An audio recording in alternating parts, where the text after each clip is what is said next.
চলতি মৌসুমে সব প্রতিযোগিতা মিলিয়ে এখন পর্যন্ত ১৩ ম্যাচ খেলেছে রিয়াল মাদ্রিদ। এর মধ্যে মাত্র ৩ ম্যাচে পুরো ৯০ মিনিট খেলার সুযোগ পেয়েছেন ভিনিসিয়াস জুনিয়র। নিজের পছন্দমতো খেলার সময় না পাওয়ায় আগে থেকেই বেশ বিরক্ত ছিলেন ভিনি। এ নিয়ে ক্ষোভ প্রকাশ করেছিলেন আগেও।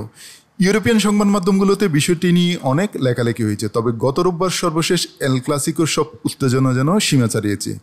বার্সেলোনার বিপক্ষে ৭২ মিনিটে বদলি হয়ে মাঠ ছাড়ার পর নিজের হতাশা আড়াল করতে পারেননি ভিনিসিয়াস। বেশ ক্ষিপ্ত হয়েই মাঠ ছাড়েন তিনি। ম্যাচের পর এই ঘটনা এখন রিয়াল শিবিরে আলোচনার কেন্দ্রে।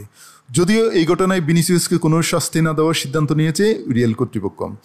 সংবাদ মাধ্যম ইএসপিএনের খবর, ব্রাজিলিয়ান ফরওয়ার্ড ভিনিসিয়াস ও কোচ জাবি আলোনসোর সম্পর্ক এখন বেশ খারাপের দিকে।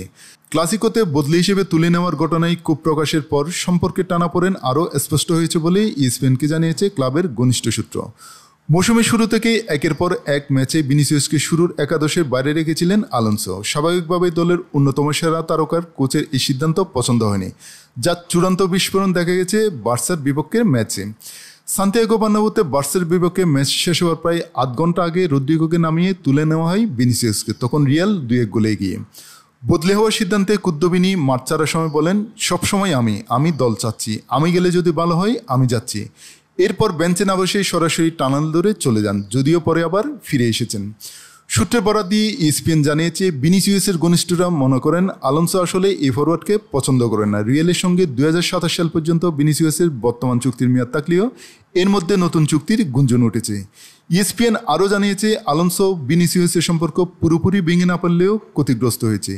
ভিনিসিয়াস এই বিষয়টি নিয়ে সতীর্থদের সঙ্গে কথা বলবেন এবং এরপর আলোনসোর সঙ্গে সরাসরি দেখা করবেন।